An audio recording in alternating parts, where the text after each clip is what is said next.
خواتین کے حوالے سے ہمارا جو ویژن ہے وہ کیا ہے؟ دیکھیں، خواتین کے حوالے سے ہمارا ویژن جو ہے وہ اسلام کا ویژن ہے اور اعتدال کا ویژن ہے.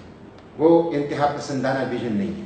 ایک انتہا پسندانہ ویژن یہ ہے کہ قدامت پرستانہ روایات، اقدار اور ثقافت کی بنیاد پر عورت کی ذات کی نفی کرنا. یہ بھی ایک انتہا ہماری سوسائٹی میں موجود ہے، بڑے پیمانے پر ہمیں نظر آئے.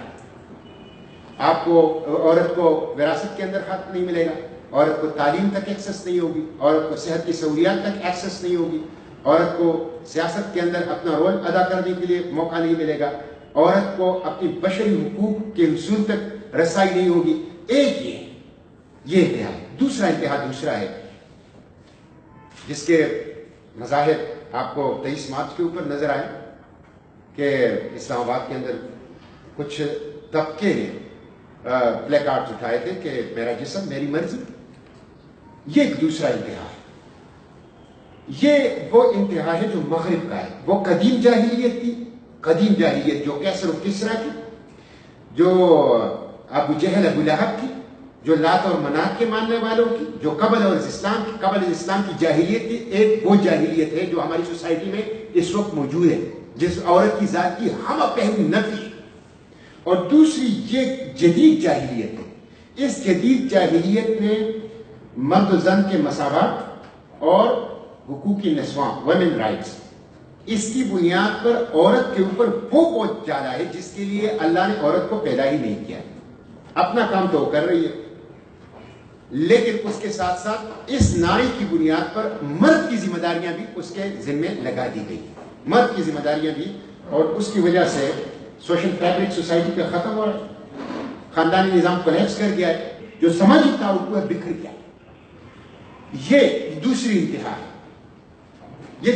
ہم ان دونوں انتہاؤں کے درمیان اعتدال کا راستہ ہے اسلام کا. تعلیم عورت کا حق ہے، صحت عورت کا حق ہے، وراثت عورت کا حق ہے، تحفظ عورت کا حق ہے، قومی معاملات میں کردار عورت کا حق ہے. مولانا مودودی رحمۃ اللہ علیہ فرماتے ہیں کہ اقامت دین کے حوالے سے جس طرح مردوں کے اوپر فرض ہے یہ کام، اسی طرح عورتوں کے اوپر بھی فرض ہے. اور اسلام جس خدا کی بندگی کی طرف دعوت دیتا ہے وہ خدا عورتوں کا بھی ویسے ہی خدا ہے جیسے کہ مردوں کا ہے. کوئی فرق نہیں ہے. صرف فرق کس چیز کا ہے؟ فرق اس چیز کا ہے، دائرہ کار کا فرق ہے. دائرہ کار کا. اور یہ دائرہ کار کا فرق یہ عورت کی مرد کی فطرت کے مطابق ہے. یہ اس کی فطرت کے مطابق ہے کہ بعض کام عورتوں کے لیے مختص ہیں، بعض کام مردوں کے لیے مختص ہے. تو یہ ویژن ہے. یہ جو مشاورتی کونسل ہے یہ ہم اس سے قائم کر رہے ہیں کہ ہم سماج کے کولیکٹیو وزڈم کو سماج کے مسائل کے حل اور چیلنجز کے جواب کے لیے کام میں لیا. اور میں سمجھتا ہوں پوری کراس سیکشن کو ریفلیکٹ ہونا چاہیے اس مشاورتی کونسل میں.